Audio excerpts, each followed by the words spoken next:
आज मैं आपको एक ऐसे टीवी स्टार की कहानी सुनाने जा रहा हूं जिसने करोड़ों लोगों के दिलों में जगह बनाई, लेकिन फिर एक रात अचानक सब कुछ बदल गया। जिस एक्टर ने इंडियन टेलीविजन पर सबसे आइकॉनिक कैरेक्टर प्ले किया, वो आज स्ट्रगल कर रहा है काम के लिए। क्या हुआ था उस रात? क्यों प्रोडक्शन हाउस ने उन्हें ओवरनाइट रिप्लेस कर दिया? और कौन सी कंट्रोवर्शियल बातें हैं जो मीडिया ने कभी कवर नहीं की? मैं बात कर रहा हूँ मोहम्मद नाजिम की, जो साथ निभाना साथिया में अहम मोदी बने थे। एक मिडिल क्लास लड़का जिसने मुंबई की गलियों में भूख से लड़ाई लड़ी, रिजेक्शन खाए, डिप्रेशन फेस किया और फिर एक दिन टेलीविजन का सबसे पावरफुल कैरेक्टर बन गया। लेकिन दोस्तों, सक्सेस की ये कहानी ज्यादा दिन नहीं टिकी। आज के इस वीडियो में मैं आपको वो सीक्रेट्स बताऊंगा जो मेन स्ट्रीम मीडिया ने कभी शेयर नहीं किए। Payment disputes, link up scandals, financial breakdown और वो कंट्रोवर्सी जो उनके करियर का एंड बन गई। ये वीडियो 1 घंटे से ज्यादा लंबा है क्योंकि मैं हर डिटेल कवर करूंगा, मोहम्मद नाजिम के जन्म से लेकर आज 2024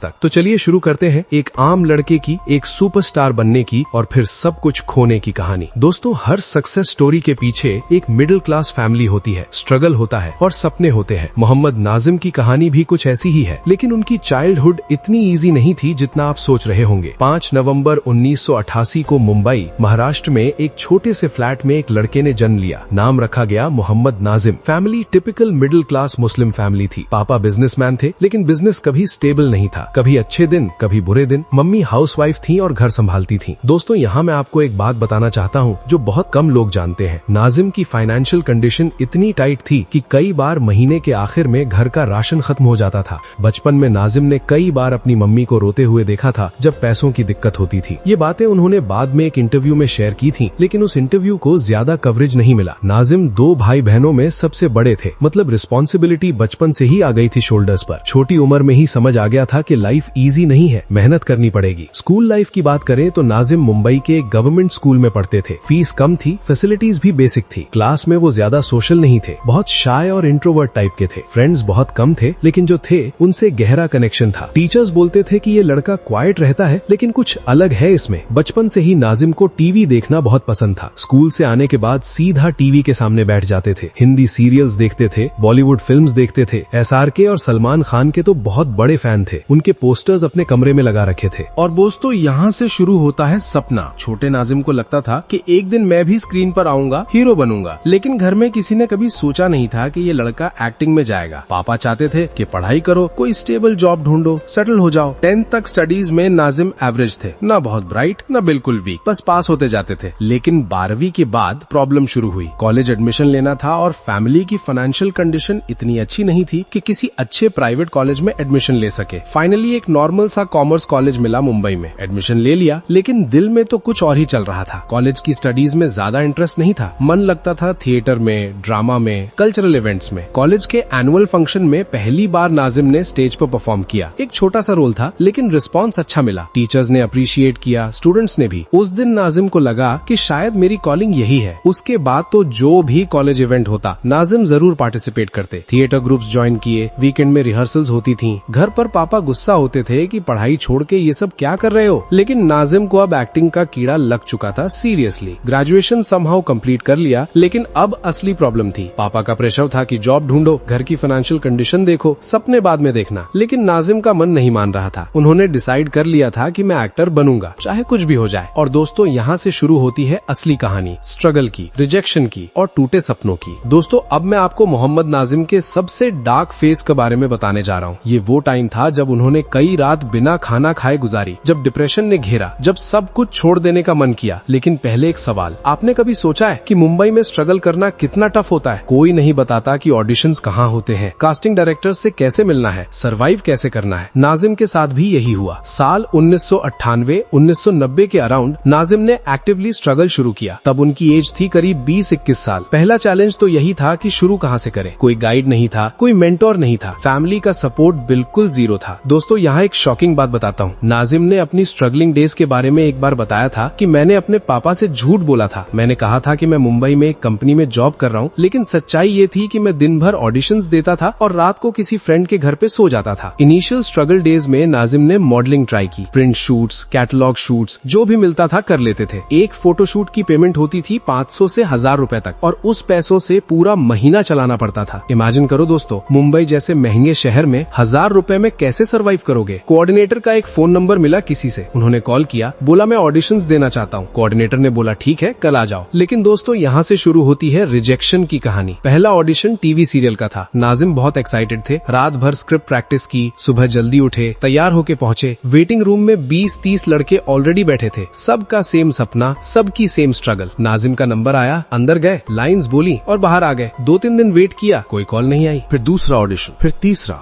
फिर चौथा, हर बार रिजेक्शन। कभी कहते आपका लुक मैच नहीं कर रहा, कभी कहते एक्टिंग थोड़ी और इम्प्रूव करो, कभी कहते एक्सपीरियंस नहीं है तुम्हारे पास। दोस्तों कंटिन्यूअस रिजेक्शन किसी इंसान को तोड़ देती है मेंटली। और फाइनेंशियल प्रेशर तो था ही, घर का रेंट, खाना, ट्रैवल सब कुछ मैनेज करना पड़ता था। कई बार ऐसा हुआ कि नाजिम ने पूरे दिन में सिर्फ एक टाइम खाना खाया, कई बार फ्रेंड के घर पे खाना खा लिया ताकि पैसा बच सके। दोस्तों यहाँ मैं एक और शॉकिंग रेवलेशन करता हूँ। नाजिम ने एक इंटरव्यू में कन्फेस किया था कि स्ट्रगलिंग डेज में मैं कई बार फुटपाथ पर सो गया था क्योंकि मेरे पास रहने की जगह नहीं थी। ये बात उन्होंने बहुत बाद में बताई, जब वो फेमस हो गए थे तभी लोगों को पता चला कि उनका स्ट्रगल कितना रियल था। मेंटल हेल्थ की बात करें तो वो बिल्कुल डिस्टर्ब थी। डिप्रेशन के क्लियर सिम्टम्स दिख रहे थे, नींद नहीं आती थी, खाना अच्छे से नहीं लगता था, हमेशा एक एंजाइटी रहती थी कि क्या होगा आगे। लोनलीनेस बहुत ज्यादा फील होती थी, घर से दूर, दोस्त बहुत कम, इंडस्ट्री में कोई जानता नहीं। कई बार मन करता था कि सब छोड़ दो और घर वापस चले जाओ, लेकिन फिर सोचते कि अगर अब हार गए तो घर वालों को क्या मुंह दिखाऊंगा। उन्होंने मना किया था आने से, मैंने जिद करके आया हूँ, कुछ अचीव किए बिना वापस नहीं जाऊंगा। और दोस्तों यहाँ पे एक टर्निंग पॉइंट आता है। साल 2010 के अराउंड नाजिम को कुछ स्मॉल एपिसोडिक रोल्स मिलने शुरू हुए। क्राइम पेट्रोल, सावधान इंडिया जैसे शोज में छोटे छोटे रोल्स। एक एपिसोड का पेमेंट होता था करीब 5,000 से 10,000। बहुत ज्यादा नहीं था लेकिन पहले से बेहतर जरूर था। इन स्मॉल रोल्स ने नाजिम को कॉन्फिडेंस दिया, एक्सपीरियंस मिल रहा था, कैसे कैमरा फेस करना है, कैसे डायलॉग्स डिलीवर करने हैं, कैसे डिफरेंट इमोशंस पोर्ट्रे करने हैं। वो हर छोटी रोल को सीरियसली लेते थे और मेहनत करते थे। दोस्तों स्ट्रगलिंग एक्टर्स के लिए ये एपिसोडिक रोल्स बहुत इंपॉर्टेंट होते हैं। ये सिर्फ पैसा नहीं बल्कि विजिबिलिटी भी देते हैं। कास्टिंग डायरेक्टर्स तुम्हें नोटिस करते हैं, नेटवर्क बनता है। नाजिम ने इस टाइम का बहुत अच्छा यूज किया। उन्होंने एक्टिंग वर्कशॉप्स ज्वाइन किए, थिएटर में एक्टिव रहे, मुंबई के डिफरेंट थिएटर ग्रुप्स के साथ काम किया। हर वीकेंड कोई न कोई प्ले होती थी, पेमेंट नहीं मिलती थी लेकिन स्किल्स इंप्रूव हो रही थी। और दोस्तों यहाँ मैं एक इंपॉर्टेंट बात बताना चाहता हूँ। ये पीरियड 2010 से 2012 तक चला।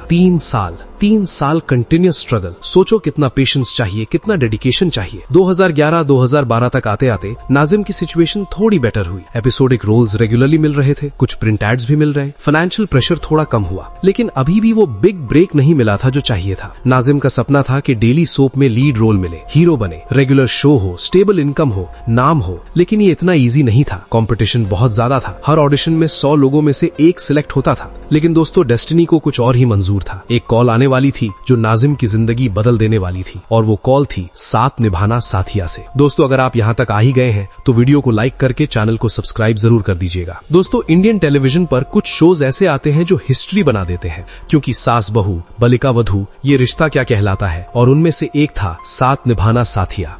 और मोहम्मद नाजिम को मिला था इस शो में मेन लीड का रोल। लेकिन ये रोल मिलना इतना आसान नहीं था जितना आप सोच रहे होंगे। साल 2012 की बात है। स्टार प्लस पर रश्मि शर्मा प्रोडक्शंस एक नया शो लॉन्च कर रही थी। शो का नाम था साथ निभाना साथिया। स्टोरी थी एक गुजराती फैमिली की और लीड मेल कैरेक्टर का नाम था अहम मोदी। ऑडिशंस चल रहे थे इस रोल के लिए। नाजिम को जब ये ऑडिशन के बारे में पता चला उन्होंने इमीडिएटली अप्लाई किया। लेकिन दोस्तों उन्हें नहीं पता था कि ये ऑडिशन उनकी जिंदगी का सबसे इम्पोर्टेंट ऑडिशन होगा। नाजिम को कॉल आया, ऑडिशन के लिए बुला लिया गया। उस दिन नाजिम बहुत नर्वस थे। 3 साल से स्ट्रगल कर रहे थे इस एक अपॉर्चुनिटी के लिए। ऑडिशन रूम में गए, मेकर्स बैठे थे। नाजिम ने अपने लाइंस दिए, इमोशंस शो किए। मेकर्स ने कहा ठीक है हम आपको इन्फॉर्म करेंगे। और फिर दोस्तों वो दिन आया, फोन आई कि आप सिलेक्ट हो गए हो अहम मूवी के रोल के लिए। नाजिम को यकीन नहीं हो रहा था। 3 साल की मेहनत, हजारों रिजेक्शंस के बाद फाइनली वो लीड रोल मिल गया था जो वो डिजर्व करते थे। यहाँ मैं एक इंटरेस्टिंग बात बताता हूँ। एक्चुअली शो 5 मई 2010 से शुरू हो गया था इनिशियली, लेकिन नाजिम बाद में ज्वाइन किए थे शो को। पहले कोई और एक्टर था अहम के रोल में, बट वो कुछ रीजन से कंटिन्यू नहीं कर पाए और तब नाजिम को ये अपॉर्चुनिटी मिली। फर्स्ट डे ऑफ शूट याद है नाजिम को आज भी। उन्होंने एक इंटरव्यू में बताया था कि मैं इतना नर्वस था कि मेरी लाइंस ही भूल गई। डायरेक्टर ने बोला रिलैक्स करो, हम तुम्हारे साथ हैं, और स्लोली कॉन्फिडेंस आ गया। दोस्तों साथ निभाना साथिया एक फैमिली ड्रामा था। गुजराती कल्चर को बहुत अच्छे से शोकेस किया गया था शो में, और अहम मोदी का कैरेक्टर था एक serious, responsible, family oriented young man. Perfect perfect traditional Indian बेटा और पति। शो में ऑपोजिट एक्ट्रेस थी जिया मानिक, जो गोपी बहू प्ले कर रही थी। और दोस्तों, अहम और गोपी की जोड़ी टेलीविजन पर आइकॉनिक बन गई। उनकी केमिस्ट्री देखने लायक थी। नाजिम और जिया की ऑन स्क्रीन पेयरिंग को लोगों ने बहुत पसंद किया। शो लॉन्च होने के कुछ ही महीनों में टीआरपी चार्ट्स में टॉप पर आ गया। रेटिंग्स कंसिस्टेंटली अच्छी आ रही थी। हर एपिसोड में लाखों लोग देख रहे थे और अहम मोदी का कैरेक्टर व्यूअर्स का फेवरेट बन गया था। नाजिम रात भर स्टार बन गए। एक दिन वो ऑडिशंस दे रहे थे, रिजेक्शन खा रहे थे, और दूसरे दिन वो टेलीविजन के सबसे पॉपुलर शोज में से एक के लीड एक्टर थे। लाइफ कंप्लीटली चेंज हो गई। सोशल मीडिया पर फॉलोअर्स बनने लगे रैपिडली। फेसबुक, ट्विटर पर फैन पेजेस बनने लगे। पब्लिक प्लेसेस पर लोग पहचानने लगे। मॉल्स में जाते तो लोगों की भीड़ लग जाती। ऑटोग्राफ्स मांगने लगते लोग। ये सब नाजिम के लिए बिल्कुल नया था। अवार्ड्स और रिकॉग्निशन भी आने लगे। डिफरेंट अवार्ड शोज में नॉमिनेशंस मिलने लगे। कुछ अवार्ड्स जीते भी। इंडस्ट्री में रिस्पेक्ट मिलने लगी। जो कास्टिंग डायरेक्टर्स पहले रिजेक्ट कर देते थे, अब वो खुद अप्रोच करने लगे। दोस्तों, प्रोफेशनली ये नाजिम का गोल्डन पीरियड था। शो के साथ उनकी एक्टिंग स्किल्स भी इंप्रूव होती गई। अहम के कैरेक्टर में डिफरेंट शेड्स प्ले करने का मौका मिला। कभी रोमांटिक सीन्स, कभी एंग्री सीक्वेंसेस, कभी इमोशनल ब्रेकडाउन, हर टाइप के सीन्स किए। सेट पर माहौल भी बहुत अच्छा था। रूपल पटेल, जो कोकिला मोदी प्ले करती थी, वो बहुत सपोर्टिव थी। नाजिम को गाइड करती थी। पूरी कास्ट एक फैमिली जैसी बन गई थी। सब मिलके काम करते थे, मस्ती करते थे, और सबसे इम्पोर्टेंट बात, पेमेंट अच्छी हो गई थी। अब 3-4 साल पहले जो लड़का 10,000 रुपए के लिए तड़प रहा था, अब वो हर महीने लाखों कमा रहा था। फैमिली की फाइनेंशियल कंडीशन इंप्रूव हो गई। घर का फ्लैट अपग्रेड किया। पेरेंट्स को सपोर्ट करने लगा प्रॉपर्ली। नाजिम ने अपने पेरेंट्स को मुंबई बुला लिया। एक अच्छे एरिया में फ्लैट ले लिया। पापा का जो बिजनेस था वो स्टेबलाइज हो गया थोड़ा। छोटी बहन की पढ़ाई की रिस्पॉन्सिबिलिटी ली। घर की जरूरतों का ध्यान रखने लगा। दोस्तों, ये वो फेज था जब नाजिम सोचते होंगे कि फाइनली मैं अपने सपने जी रहा हूँ। स्ट्रगल खत्म हो गई है, सक्सेस आ गई है, लाइफ सेट हो गई है। लेकिन जिंदगी में कुछ भी परमानेंट नहीं होता, और नाजिम के साथ भी कुछ ऐसा ही होने वाला था। 2015-2016 के अराउंड कुछ ऐसी घटनाएं होने वाली थी जो नाजिम की लाइफ को कम्प्लीटली अपसाइड डाउन कर देने वाली थी। कंट्रोवर्सीज,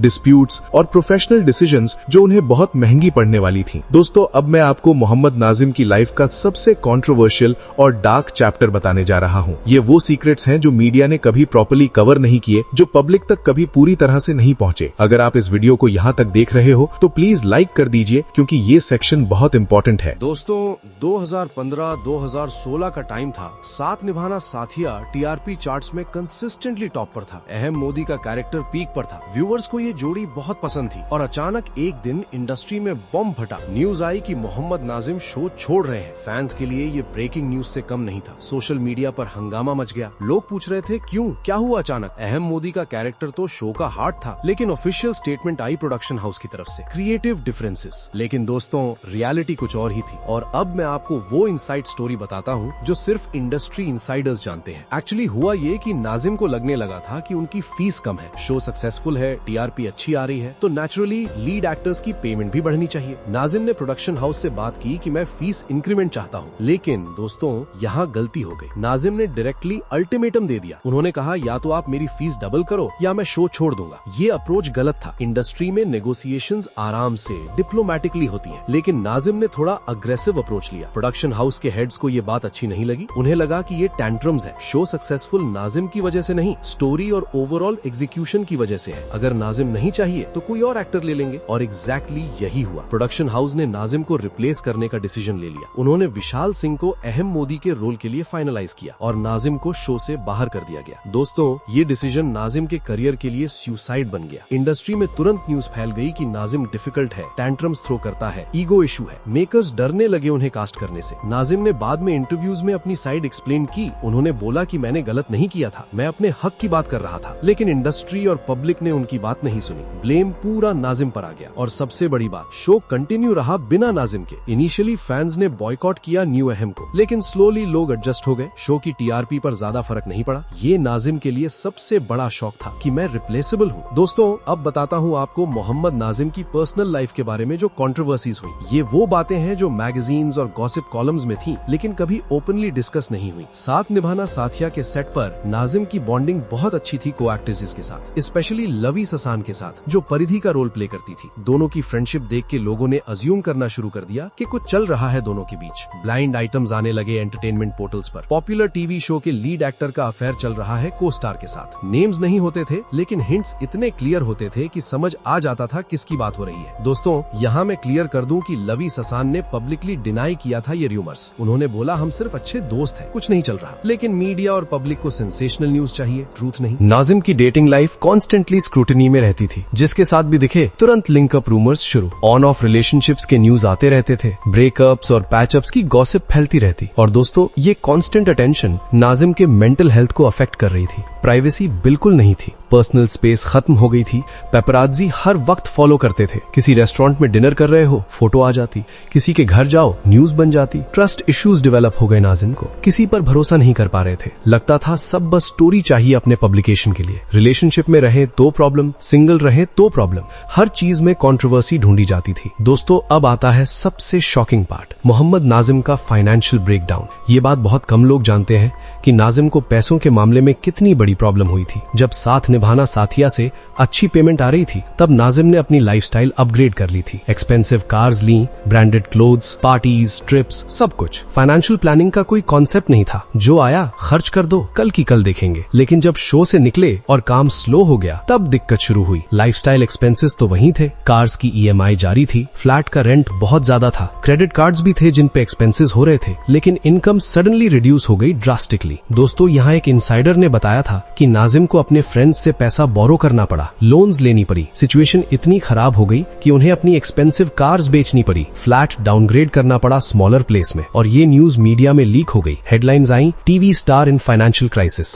प्रीवियस लाइफस्टाइल को मेंटेन नहीं कर पा रहे, डेट में है। ये सब पब्लिकली डिस्कस होने लगा। इमेजिन करो दोस्तों कितना एम्बैरेसिंग होगा। कल तक तुम टॉप पर थे, आज लोगों के सामने तुम्हारी फाइनेंशियल प्रॉब्लम्स डिस्कस हो रही हैं। सेल्फ एस्टीम हिट हो जाती है बहुत ज्यादा। नाजिम ने पार्टीज जाना बंद कर दिया क्योंकि अफोर्ड नहीं कर पा रहे थे, सोशल गैदरिंग्स में नहीं जाते थे, इंडस्ट्री इवेंट्स में भी कम दिखते थे, आइसोलेशन फील होने लगा। दोस्तों अब मैं आपको बताता हूँ कि नाजिम के बिहेवियर को लेकर क्या क्या एलिगेशंस थे। ये बातें विस्पर्स में रहती थी, ओपनली कोई नहीं बोलता था, लेकिन इंडस्ट्री में सब जानते थे। कुछ सोर्सेज के अकॉर्डिंग नाजिम का ऑन सेट बिहेवियर प्रॉब्लमैटिक हो गया था सक्सेस के बाद। लेट आते थे शूट पर, टैंट्रम्स थ्रो करते थे छोटी छोटी बातों पर, स्क्रिप्ट्स में चेंजेस डिमांड करते थे बिना रीजन, जूनियर आर्टिस्ट्स और क्रू मेंबर्स के साथ रूड बिहेवियर के कंप्लेंट्स आए थे। दोस्तों ये सब बातें किसी ने पब्लिकली प्रूव नहीं की, लेकिन इंडस्ट्री ग्रेप वाइन में ये सब डिस्कस होता था। और जब एक बार आपका नाम मुड़ जाता है तो रिकवरी बहुत मुश्किल हो जाती है। इवेंट्स और पार्टीज में नाजिम को इनवाइट नहीं किया जाने लगा, फेलो एक्टर्स से रिलेशंस खराब होने लगे, सपोर्ट सिस्टम जो चाहिए होता है इंडस्ट्री में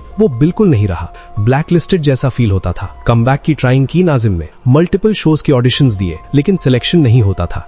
या तो लुक की प्रॉब्लम बताई जाती या पास्ट रेपुटेशन की बात होती। प्रोडक्शन हाउसेस क्लियरली अवॉइड कर रहे थे, रिस्क नहीं लेना चाहते थे। दोस्तों यहाँ एक पेनफुल रियलिटी बताता हूँ, टेलीविजन इंडस्ट्री बहुत छोटी है, न्यूज क्विकली फैलती है। अगर एक प्रोडक्शन हाउस में प्रॉब्लम हुई तो दूसरे प्रोडक्शन हाउसेस तक भी पहुंच जाती है बात, और फिर रिकवरी ऑलमोस्ट इम्पॉसिबल हो जाती है। नाजिम डेस्परेटली चाहते थे कि कोई उन्हें चांस दे, लेकिन अपॉर्चुनिटीज नहीं आ रही थी, और जो छोटी मोटी कैमियोज या गेस्ट अपीयरेंसेस मिलती भी थी, उनमें पेमेंट बहुत कम होती थी compare to previous days. Mental state देखो तो डिप्रेशन में जा चुके थे, थेरेपी की जरूरत थी लेकिन अफोर्ड नहीं कर सकते थे प्रॉपरली। फैमिली से रिलेशंस स्ट्रेन थे क्योंकि वो भी डिसअपॉइंटेड थे डिसीजंस को लेकर। दोस्तों ये फेज था 2016 से 2018 तक। 2-3 साल continuously struggle, rejections, financial stress, mental health issues. एक सक्सेसफुल एक्टर से एक स्ट्रगलिंग एक्टर बनना, ये ट्रांजिशन बहुत पेनफुल होता है। और सबसे बड़ी बात, पब्लिक मेमोरी से भी नाम फेड होता जा रहा था। मोहम्मद नाजिम कौन था लोग भूलने लग रहे थे, न्यू शोज आ रहे थे, न्यू एक्टर्स आ रहे थे, नाजिम का नाम खत्म होता जा रहा था। दोस्तों जब आप एक बार इंडियन टेलीविजन के टॉप से नीचे गिर जाते हो तो वापस ऊपर आना ऑलमोस्ट इम्पॉसिबल हो जाता है, क्योंकि ऑडियंस फिकल होती है, इंडस्ट्री रूथलेस होती है और कंपटीशन इतना ज्यादा है कि रिप्लेसमेंट ढूंढने में मिनट भी नहीं लगता। मोहम्मद नाजिम के साथ एग्जैक्टली यही हुआ। 2016, 2017, 2018 ये 3 साल उनके करियर के सबसे टफ ईयर्स थे। साथ निभाना साथिया के बाद कुछ भी सॉलिड नहीं मिल रहा था। छोटे मोटे शोज में गेस्ट अपीयरेंसेस की, 1-2 एपिसोडिक रोल्स मिले, लेकिन कुछ भी परमानेंट नहीं था। कोई रेगुलर शो नहीं मिल रहा था जहां स्टेबल इनकम हो, विजिबिलिटी हो, रेलेवेंस बना रहे। 2017 में दिल ढूंढता है नाम का एक शो था, उसमें नाजिम को एक सपोर्टिंग रोल मिला। बहुत छोटा रोल था, लेकिन नाजिम ने हाँ कर दी क्योंकि कोई ऑप्शन नहीं था। लेकिन शो ज्यादा दिन नहीं चला, जल्दी बंद हो गया। दोस्तों इस टाइम तक वेब सीरीज का एरा भी शुरू हो चुका था। OTT प्लेटफॉर्म्स आ गए थे, Netflix, Amazon prime, AL T Balaji पे कंटेंट बन रहा था। नाजिम ने यहाँ भी ट्राई किया, ऑडिशंस दिए, लेकिन लक सपोर्ट नहीं कर रही थी। या तो रोल नहीं मिल रही या जो मिल रही वो इतनी छोटी थी कि करने का सेंस नहीं बन रहा था। ऑडिशन रूम्स में जाते थे तो देखते थे कि कंपटीशन कितना टफ है। यंग एक्टर्स आ रहे थे जो फ्रेश थे, हंग्री थे और शायद कम पेमेंट में भी रेडी थे। नाजिम के लिए ये कम्पीट करना मुश्किल हो रहा था। कॉन्फिडेंस लेवल बहुत लो हो गया था। एक टाइम था जब ऑडिशन देने जाते थे तो कॉन्फिडेंस होता था कि हाँ मैं ये रोल कर सकता हूँ, लेकिन अब डाउट होने लगता था। सेल्फ बिलीफ खत्म होने लगी थी। फाइनेंशियल सिचुएशन भी कंटिन्यूअसली खराब होती जा रही थी। सेविंग्स खत्म हो चुकी थी। जो थोड़े बहुत पैसे थे वो भी एक्सपेंसेस में चले गए थे और नए पैसे आ नहीं रहे थे प्रॉपर्ली। तो ऑल्टरनेट इनकम सोर्सेज ढूंढने पड़े। इवेंट्स में परफॉर्मेंसेस करने लगे। College festivals, private parties, corporate events, जहां भी बुलाए वहां जाते। पेमेंट बहुत कम होती थी कंपेयर टू टीवी डेज। पहले एक एपिसोड के जो पैसे मिलते थे अब पूरे इवेंट के उतने मिल रहे थे। लेकिन beggars can't be choosers. Social media presence बढ़ाने की कोशिश की। इंस्टाग्राम पर एक्टिव रहने लगे, पोस्ट्स करते थे, स्टोरीज डालते थे, फैंस के साथ एंगेज करने की कोशिश करते थे, लेकिन फॉलोअर्स बढ़ना स्लो था। एंगेजमेंट भी ज्यादा नहीं थी। यूट्यूब चैनल स्टार्ट करने का भी सोचा, कुछ वीडियोस डाले भी, लेकिन कंसिस्टेंसी नहीं रख पाए। व्यूज नहीं आ रहे थे। मोनेटाइजेशन तक पहुंचना दूर की बात थी। चैनल अभी भी है लेकिन एक्टिव नहीं है। ब्रांड एंडोर्समेंट्स की कोशिश की, स्मॉल ब्रांड्स के लिए प्रमोशंस किए, लेकिन बिग ब्रांड्स इंटरेस्टेड नहीं थे। पेमेंट भी बहुत मिनिमल थी, बस कुछ ₹1000 मिलते थे एक पोस्ट के। दोस्तों, इस फेज में नाजिम की पर्सनल लाइफ भी बहुत डिस्टर्ब थी। रिलेशनशिप्स वर्क नहीं कर रही थी।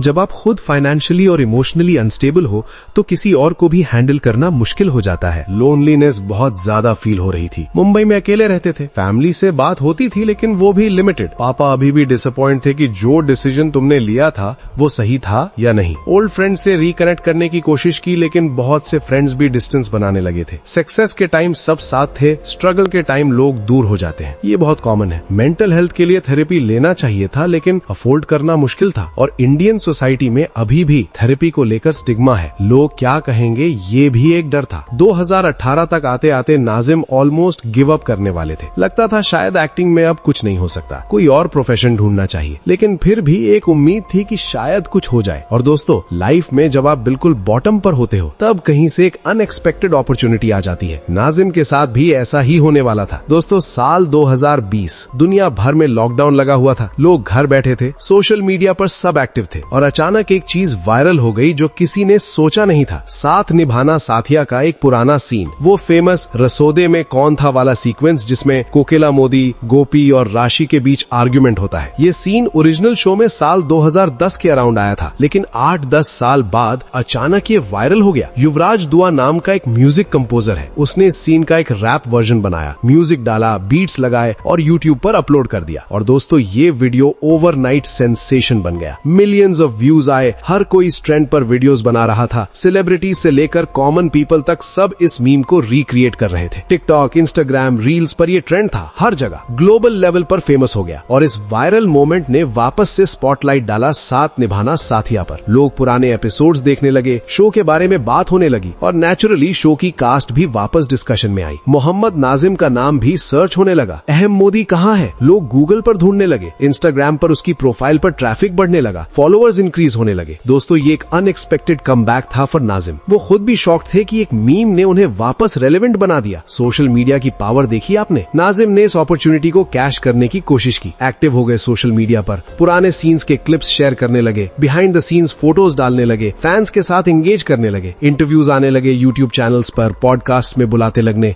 नॉस्टैल्जिया के नाम पर बहुत कंटेंट बन रहा था। नाजिम भी इस वेव पर राइड कर रहे थे। लेकिन दोस्तों, यहाँ एक रियलिटी चेक भी जरूरी है। ये फेम टेम्पररी थी। वायरल मोमेंट्स का शेल्फ लाइफ बहुत छोटा होता है, कुछ दिन या कुछ हफ्ते तक ट्रेंड रहता है, फिर खत्म। इंडस्ट्री रिस्पॉन्स देखो तो मेकर्स ने नोटिस जरूर किया कि पुरानी कास्ट में अभी भी पब्लिक का इंटरेस्ट है। वेब सीरीज के कुछ ऑफर्स आए नाजिम को, स्मॉल रोल्स के लिए अप्रोच हुआ, लेकिन लीड रोल्स अभी भी नहीं मिल रही थी। एज फैक्टर भी आ गया था। अब नाजिम अब 30 के अराउंड थे। टेलीविजन पर यंग एक्टर्स की डिमांड ज्यादा होती है। टीन एक्टर्स 20 साल का दिखाना हो तो 20 साल का ही एक्टर लेना होगा, अब 30 साल वाला नहीं चलेगा। प्लस कंपटीशन बहुत बढ़ चुका था। न्यू एक्टर्स आ रहे थे जो फ्रेश थे, सोशल मीडिया savvy थे और शायद डायरेक्टर्स को हैंडल करना भी इजी था। तो वायरल मोमेंट से विजिबिलिटी जरूर मिली, रिकॉग्निशन मिली, लेकिन सस्टेनेबल करियर नहीं बन बन पाया। कुछ महीनों तक बज़ थी, फिर वापस सब नॉर्मल हो गया। दोस्तों 2020-2021 2 साल वायरल फेम की वजह से ठीक रहे, थोड़े बहुत काम आए, इवेंट्स में डिमांड बढ़ी, सोशल मीडिया कोलैबोरेशंस होने लगे, लेकिन 2022-2023 आते आते वापस वही सिचुएशन आ गई। और अब हम आते हैं 2024 पे, करंट ईयर। क्या कर रहे हैं मोहम्मद नाजिम आज, कहाँ है वो, क्या प्लान्स है फ्यूचर के, ये सब मैं आपको अगले सेक्शन में बताऊंगा। दोस्तों अब बात करते हैं प्रेजेंट की, 2024। आज से कुछ महीने पहले की सिचुएशन। मोहम्मद नाजिम की लाइफ कैसी है अभी, क्या कर रहे हैं, क्या हाल है उनका। प्रोफेशनल फ्रंट पर देखो तो नाजिम सिलेक्टिव काम कर रहे हैं, मेजर टेलीविजन शोज में रेगुलर नहीं है, डेली सोप्स में लीड रोल तो दूर की बात है, सपोर्टिंग रोल्स भी नहीं मिल रही प्रॉपर्ली। वेब सीरीज में ओकेजनली काम कर लेते हैं, छोटे roles, cameo appearances mostly. OTT platforms पर कंटेंट तो बहुत बन रहा है, लेकिन कंपटीशन भी उतना ही टफ है, नए एक्टर्स को प्रेफरेंस मिल रही है। इवेंट्स और शोज में परफॉर्मेंसेस कंटिन्यू है, wedding events, corporate shows, college festivals, जहां बुलाते हैं वहां जाते हैं। पेमेंट डिसेंट होती है but nothing compare to TV days, बस गुजारा हो जाता है। सोशल मीडिया पर एक्टिव रहने की कोशिश करते हैं, इंस्टाग्राम पर पोस्ट्स करते हैं, रील्स बनाते हैं जो ट्रेंड में चल रहा है। फॉलोअर्स का काउंट डिसेंट है बट एंगेजमेंट ज्यादा हाई नहीं है। ब्रांड कोलैबोरेशंस छोटी मोटी होती रहती हैं। यूट्यूब पर चैनल है लेकिन कंसिस्टेंसी नहीं है, कभी कभी वीडियो आती है, व्यूज भी लिमिटेड आते हैं। मोनेटाइजेशन से कुछ पैसा तो आ रहा है लेकिन वो भी बहुत थोड़ा। इनकम सिचुएशन देखो तो स्टेबल नहीं है, हर महीना फिक्स्ड सैलरी जैसा कुछ नहीं है। कभी अच्छा महीना होता है जब कुछ प्रोजेक्ट्स आ जाए, कभी स्लो रहता है। फाइनेंशियल प्लानिंग अभी भी प्रॉपर नहीं है लगता है। पर्सनल लाइफ के बारे में नाजिम बहुत प्राइवेट हो गए हैं, रिलेशनशिप स्टेटस क्लियर नहीं है पब्लिकली, सोशल मीडिया पर पर्सनल लाइफ शेयर नहीं करते, इंटरव्यूज में भी पर्सनल क्वेश्चंस अवॉइड करते हैं, फैमिली के साथ टाइम स्पेंड करते हैं, मुंबई में ही रहते हैं। लाइफस्टाइल अब बहुत सिंपल हो गई है, पहले जैसी लैविश लाइफस्टाइल नहीं है, normal middle class life. Friends का सर्कल छोटा है, इंडस्ट्री में ज्यादा सोशलाइज नहीं करते। ओल्ड फ्रेंड्स जो स्ट्रगल के टाइम साथ थे उनसे कांटेक्ट रहता है, लेकिन ओवरऑल सोशल लाइफ लिमिटेड है। मेंटल हेल्थ पर फोकस कर रहे हैं अब, फिटनेस और हेल्थ प्रायोरिटीज बन गई हैं। जिम जाते हैं रेगुलरली, योगा मेडिटेशन भी करते हैं, मेंटल पीस ढूंढने की कोशिश में है, स्पिरिचुअलिटी की तरफ भी लीन कर रहे हैं थोड़ा। रिलीजियस प्लेसेस जाना बढ़ गया है, शायद लाइफ में जो अप्स डाउन्स आए उनसे सीख लेके अब एक डिफरेंट पर्सपेक्टिव डेवलप हो रहा है। फ्यूचर प्रोस्पेक्ट्स की बात करें तो ऑप्शंस लिमिटेड है, टेलीविजन में लीड रोल्स तो मुश्किल है अब, वेब सीरीज में कैरेक्टर रोल्स का स्कोप है, डायरेक्शन या प्रोडक्शन में जाने का भी सोचा है बट इन्वेस्टमेंट की जरूरत है। टीचिंग या वर्कशॉप्स लेने का भी आइडिया है, एक्सपीरियंस शेयर कर सकते हैं स्ट्रगलिंग एक्टर्स के साथ, एक्टिंग क्लासेस या थिएटर ग्रुप्स के साथ कोलैबोरेट कर सकते हैं। दोस्तों एक ऑनेस्ट असेसमेंट करें तो मोहम्मद नाजिम का जो प्राइम टाइम था वो निकल गया है। कम बैक तो पॉसिबल है थियोरेटिकली बट प्रैक्टिकली बहुत टफ है। इंडस्ट्री रूथलेस है, ऑडियंस फिकल है और अपॉर्चुनिटीज लिमिटेड है। लेकिन दोस्तों लाइफ कब क्या ट्विस्ट दे दे कोई नहीं जानता, शायद कल को एक अच्छा रोल मिल जाए जिसमें उनका एक्टिंग टैलेंट फिर से दिखे। बॉलीवुड में कमबैक की एग्जांपल्स हैं, अनिल कपूर, नीना गुप्ता। टेलीविजन में भी पॉसिबल है लेकिन अभी के लिए नाजिम सर्वाइवल मोड में है, एक दिन एक बार स्ट्रगल कर रहे हैं, ड्रीम्स वाले फेस से रियलिटी में आ गए हैं और शायद ये एक्सेप्टेंस भी जरूरी है। तो दोस्तों यहाँ तक थी मोहम्मद नाजिम की कंप्लीट जर्नी, मगर क्या आपको ये पता है कि कोकिला मोदी अब किसी भी टीवी सीरियल में क्यों नहीं दिखाई देती हैं? वीडियो स्क्रीन पर आ रहा है, जानना है तो क्लिक करके जरूर देखें।